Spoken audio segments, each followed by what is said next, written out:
Alright, welcome back to the channel. I hope everyone is doing well today. Just when you thought boxing couldn't have more surprises, goodness me, what an absolutely shocking turn of events last night.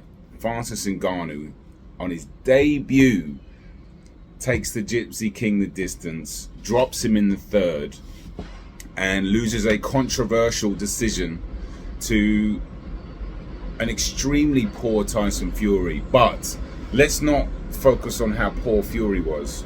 Let's give all the credit in the world to Francis Nganou. Beast mode.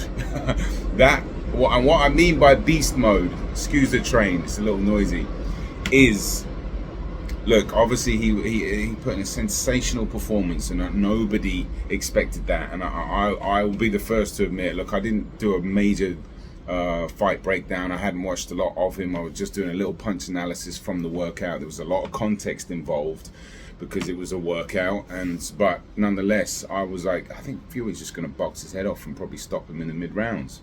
How wrong was I, and how wrong were so many analysts too? And that's the beauty of the sport. That's the beauty of boxing. Sometimes you just never know. But what I was talking about, beast mode, which is really what I want to focus on, is your commitment to outside of the ring, all right, which clearly Francis Nganou, his whole career and his whole life and his dedication and his commitment and spirit and honor to the sport in and out of the ring is what made it so competitive tonight for me. Obviously Tyson Fury, the exact opposite. We know about his binge behavior before. Unbelievable comeback, no question about that, but he has been not taking care of himself, you can tell, and I'm not trying to make excuses whatsoever, because this is part of it. Okay, it's not just the time spent in the ring that you should be judged for. It should be the discipline outside of the ring, and this is what made this fight so competitive for me. Obviously, look, discipline inside the ring. Francis Nganou looked so poised for his first ever boxing match. I mean, I couldn't believe my eyes. I wasn't able to watch the fight live. I did have to work last night. I was at gigs. I was getting some updates from my brother. Shout out to you, bro. Thank you very much. And then I woke up this morning and I watched some bootleg. It wasn't a great recording of it, so it was really hard for me to even look at it and score it objectively. But I'll get into what I thought maybe happened. But looking at that overall, it's the discipline that Ngannou has, and his, like I said, his passion, commitment, dedication in and out the ring. But in the ring, he was very disciplined as well. He kept that right hand up, and he had this awkward style. They almost were cancelling. It was it looked a bit awkward and messy, which can happen when you have two opposing styles. But he was tremendously disciplined, right? With, like I said, with his right hands glued to his chin, and he was, obviously had some success with that check hook. The left hook, which was like, who'd have thought he would able to drop Tyson Fury with a counter left hook? That was amazing. And he caught Fury earlier on maybe in the first or second, and that hook, he was trying to do that was definitely part of the plan. Amazing stuff. And then I think Ngannou had a very big 8th round, and I think Fury was having a lot of trouble with the sheer size of the man. Physical specimen, beast mode. Again, not just the training camp that he would have had, his whole career. Obviously, he's a physical specimen, but, excuse me, his whole career and his whole commitment to treating his body like a temple, that old saying. All those decades that he's done, and I'm assuming he doesn't drink, I'm definitely assuming he doesn't party and do all that nonsense that Fury does, because the truth comes out in a boxing ring, all right? And we saw it in full display last night. Fury looked terrible, okay? But part of that was Ngannou. Whether he underestimated him or not, that's still part of the whole essence of the sport. Ngannou, whoever he was fighting, probably would have prepared the exact same way. Beast mode. Fury, if you are going to underestimate somebody, that's your fault. You deserve to get the repercussions of what happens, which he did. But, that being said, Fury just he just looked awful, and his the shape of his body as well. Look, he's put on so much weight. He's never going to lose those love handles. Well, they're more than love handles, but that's just going to be there. He's like floppy and flabby, and he will never, in my opinion, never be able to get back to the type of shape he was in for the Wilder 2 fight, and that is what Ngannou does his whole career, and that's the difference for me. Because you have to take yourself to places you don't want to go in training camps.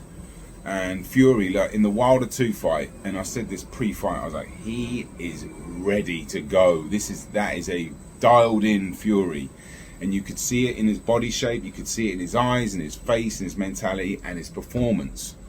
Not so much for the Wilder 3, and he just came out in a life and death shootout against Deontay Wilder, and he clearly didn't have as good of a camp, and he's had an even worse one.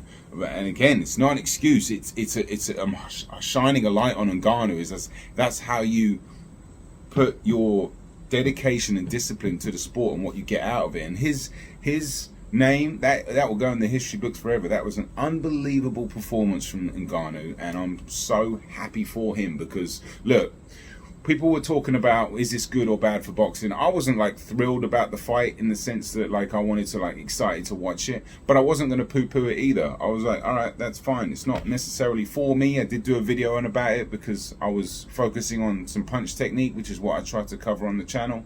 And I'm covering it now because I'm so like enamored by that performance. So I have to speak on it, because I wish every boxer was to take fights and the career like Ngannou. Imagine if every boxer did that, the sport would be a million times better. It really would.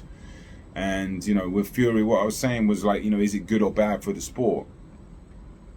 It's clearly not bad for it, but what is bad for it is the shady corruption that goes on. Right now, I was obviously had like read a lot of stuff, and I heard like people tend to jump on the robbery bandwagon, and it gets like an echo chamber in boxing. We know this. It happened with the Loma fight, and it was kind of similar to me, where like Loma had clearly heavy rounds that he won, but there was still only 10-9 rounds. So unless you don't really know, you have to know how to really score a fight.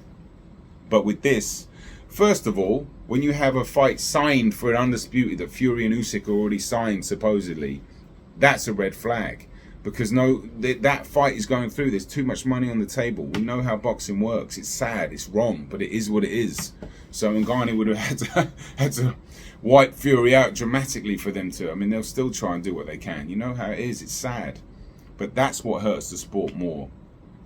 And PDs in the sport hurt the sport, but what you can do with stuff like that is, if there's a fighter that does pop, right, like Conor Benn, we as fans, we can choose not to watch that, right? We can have a direct impact on that situation. We can't impact the judges and the corruption of it. Was it a robbery? Again, I don't really want to cast a judgment on it, because it was very difficult to score based on how I was watching it. It was just this like screen, like it wasn't a clear view on the fight. You had Ngannou winning the clearer rounds. Obviously, he won the 3rd round. He was landing the cleaner, harder shots. He was being more physical. But Fury did seem to like eke out a few close, weird little rounds where there wasn't much going on. But I don't know, is what I'm saying. I'm saying if you look at the overall picture, and you're a fairly casual fan, which a lot of people are watching this sport, and you see Ngannou dropped him, and the storyline leads into it, it can over impact your viewpoint. So I can see why people were saying, oh, he got robbed, and maybe he did. I want to watch it in the cold light of day with the sound off, where I can get a good view of the TV, because I couldn't tell you, to be honest with you. But did Ngannou deserve to win? Probably. Tyson Fury, does he really deserve a $100 million payday after putting, just lying to the public, gaslighting everybody, clearly not taking this fight as serious as he could? I know it was an exhibition, but does he really deserve that? Probably not. And that's what it shouldn't come down to, because it's not how you score fights, but it is what it is. The story should just be the amazing beast mode performance from Francis Nganou, who shocked the world. Let's be honest, that saying gets thrown about a lot. He shocked the world last night, and what a gentleman, honor, discipline, integrity, respect, all the highest words you can conjure up. He deserves it. Massive accolades to him. Team, game plan, discipline, in-fight, poise, determination. They were tired in the end. It was getting a bit sloppy in the back end of the fight, and I thought, he was going to be first ever boxing match. I mean, just against the WBC supposedly best heavyweight in the world. This is his first ever fight in a boxing ring. Think about that. What an incredible man. What an incredible man. This sport throws some spanners at us, man. I'll tell you what. Amazing stuff. I really hope that this robbery situation doesn't put too much of a black eye on it and turn the people that were actually turned onto it off. All the people. I was at a gig on Friday night. I was chatting to the guy that works there. He was really excited. He didn't really know much about boxing, but these are the kind of people that we're trying to draw into, whether it be MMA or boxing, right? He was drawn into it. He's going, "Oh, hey man, you watching a fight?" I was like, "If I can, yeah." I was like, "I'm not going to go out of my way, but I'll probably watch it." I'm always interested in two people fighting, and Fury's a boxer. I wasn't trying to poo-poo it at all. It just wasn't like I love pure skills in boxing, but I do like entertainment as well. So I was like, yeah, I'm not gonna not watch it. But point is, he would have been attracted to that, and then he'd be like, what is this? He probably would have been the ones, they robbed him. So are you gonna really want to tune in when you already know the result? The only thing I'd say that will do is, like, when you have situations like this, so just the emphasis on getting a knockout has to be, you have to train to just knock somebody out and beat them up and just put everything out there, which Ngannou did. I don't know if he tried to knock him out like that. He just did the best he could. But I'm saying, you gotta just let it hang out and go beast mode even more and just swing.